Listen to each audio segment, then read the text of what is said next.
to the IEP meeting. We all just recently met for Forrest's triennial, so took some time to develop an IEP. Mrs. Gump, did you happen to get a copy that I mailed home for you for review?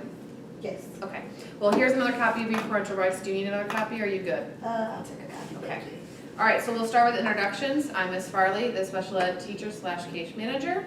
I'm Mrs. Baxter, a Force's math teacher. I'm Mr. Blair, his speech therapist. Mr. Nukowski, occupational therapist. Mr. Hargrove, school designee. All right, so I'm just going to start real quick with the medical information.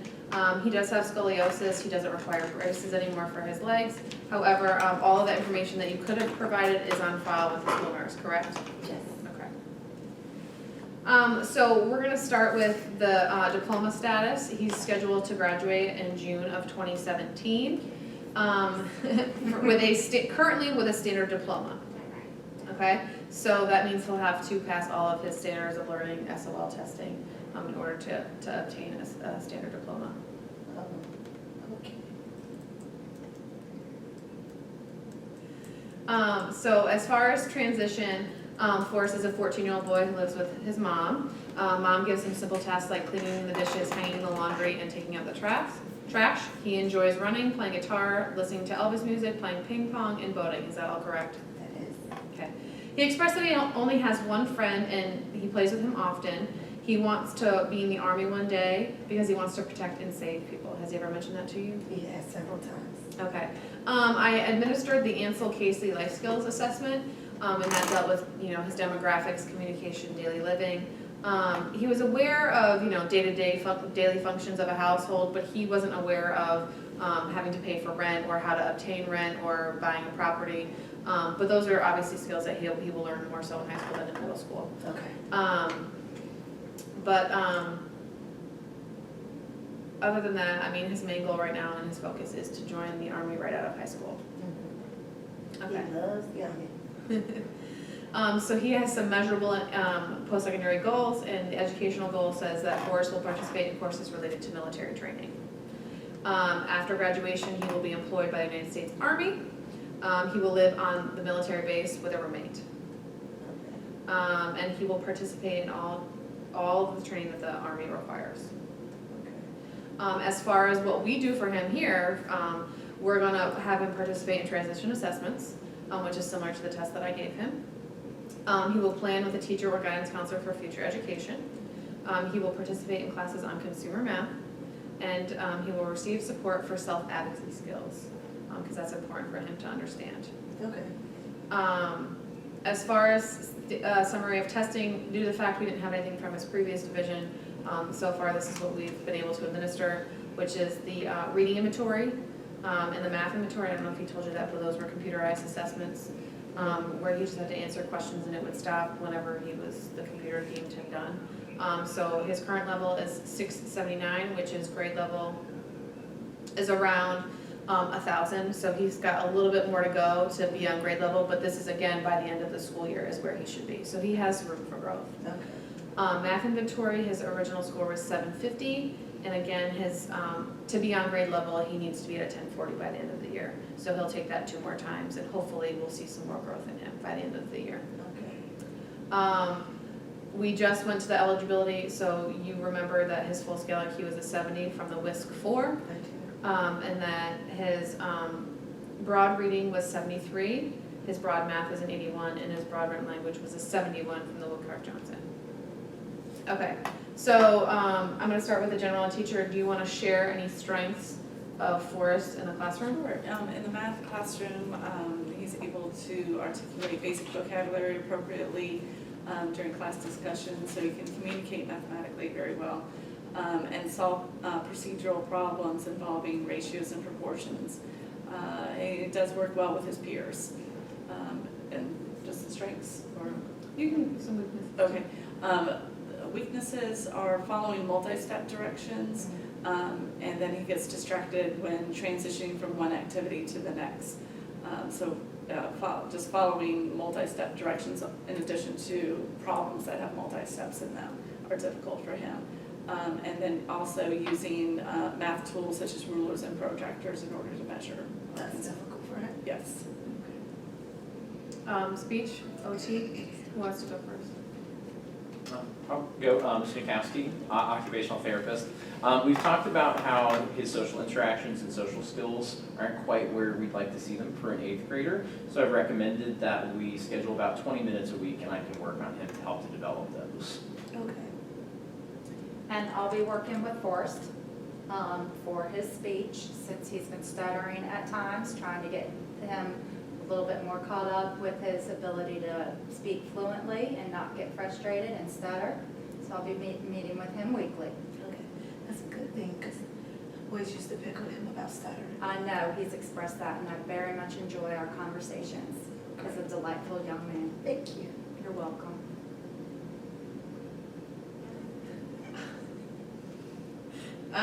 So as far as the needs that affect learning, math, reading comprehension, and writing are still weaknesses for him, which require some support for him.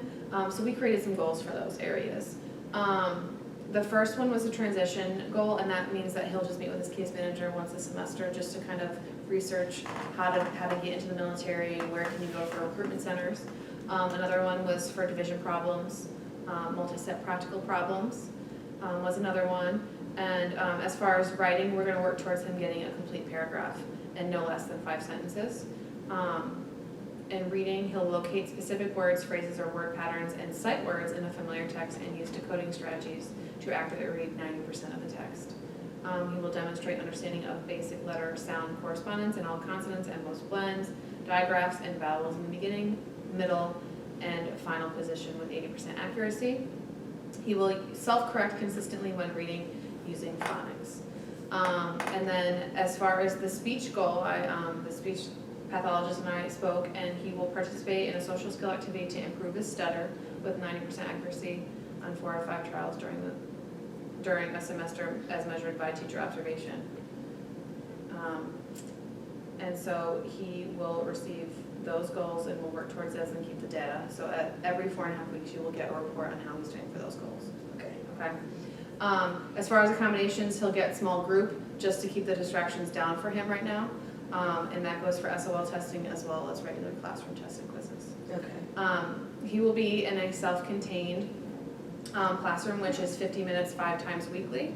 And that goes from now to the end of the school year, and then he'll pick it back up again at the beginning of next school year until this time next year. Okay? Math, calculation, and written expression, he will receive 20 minutes 5 times weekly for services. And again, the same timeline as follows, from here until the end of the year, again in September until August or October of this year. And then the special education service here, as you see, is the inclusion setting to provide him services in his other core subjects. Okay. Yep. And then he gets related services with the occupational therapist, 30 minutes twice weekly, and the speech therapist, 20 minutes 1 time weekly. Okay? Okay. He doesn't require extended school year because he doesn't regress as much in the summertime, so he doesn't qualify for extended school year. And he will participate in all of the SOL tests with his accommodation of small group. Okay? And as far as the LRA is concerned, due to significant differences in reading, written expression, and math, Forrest requires level 2, 50% or less services in special education environment. For English, he will participate in the inclusion setting for math, science, and social studies. He will continue occupational therapy and speech therapy to address his stutter. He is participating in the general curriculum, however these deficits may impact his progress toward a standard diploma. He will participate with non-disabled peers in elective science, social studies, health, PE, lunch, and extracurricular activities. Does all of that sound good for you? It does, but can you tell me again what accommodations he'll receive for his testing? So when he's in the larger setting, which is his inclusion classes for science, social studies, and math, he'll get taken out with a group of students, 12 or less, Okay. into a quieter area so he can kind of focus and hone in on what he's got to worry about, as opposed to being in a large class of 30, 35, where it can be distracting around students. Okay. Okay? Read the prior written notice. Yes, all right. So the prior written notice is kind of an overview. So for student, it's Forrest Gump, who lives at 123 Scampy Lane in Shrimp, Virginia, on this date, October 20th, 2014, before his home school of Shrimp Middle School. He's Caucasian male, Home language is English, and you are his guardian, Ms. Gump. Description of actions proposed or refused by the division. And it states on October 20th, 2014, Shrimp County Schools proposed an annual IEP with level 2 special education services, 50% or less, with support in the special education setting for English for 50 minutes a class, 5 times a week, and the inclusion setting for 20 minutes, 5 times weekly for science, math, and social studies from October 20th, 2014 until June 17th, 2015, and in high school for English, 90 minutes per class, 5 times every other week, including 20 minutes, 5 times every week starting September 6th, 2015 until October 19th, 2015. Forest will receive services for occupational therapy, 2 times a week for 30 minutes, speech language, 20 minutes, one time a week. The IEP team also concluded that the student does not require extended school year services based on reviewed data in our Department of Education criteria. Explanation of why the division proposed to take the action. This annual IEP is based on Forest's need as outlined in the present level of academic achievement and functional performance, including functional and academic goals, supports, and services. Gains during the regular school year will not be significantly jeopardized if the student is not provided with educational programming beyond the regular school year. The IEP team considered individual student needs and determined the student did not meet the criteria for extended school year. The description of each evaluation procedure, assessment, record, or report used as a basis for the proposed action, relevant information from the student's cumulative record, current IEP, progress reports, and input from the IEP team, including the parent, was used to make all of the decisions. Description of other options considered. There were no other options considered. Description of the factors relevant to the action proposed were: the parent was given advance notice of the meeting, and a draft of the meeting was sent home with the student. Ms. Gump attended the eligibility meeting and agreed to the services, or IEP meeting, agreed to the services as proposed. The team discussed that Forrest is struggling with reading and math, scheduled IEP services despite any statement in the IEP to the contrary, are not provided on or made up for days the school division is closed for any reason such as holiday or weather closures, and may not be provided during a partial day. You have any questions? No. All right, I'm gonna pass around the meeting notice for everyone, the participant list. And then for you, I'm gonna have you initial here that you've received your rights. And then I'm gonna have you sign your name as you consent to the implementation of this IEP. Yep, And second. yeah. And you'll also sign that sheet as well. And this is what again? The participant sheet, that you were present and accounted for. Present in the meeting. Yep. All right. I'll make a copy for you and I will mail this home at the end of the day. Okay, All right, thank you. thank you all so much. Thank you. Thank you.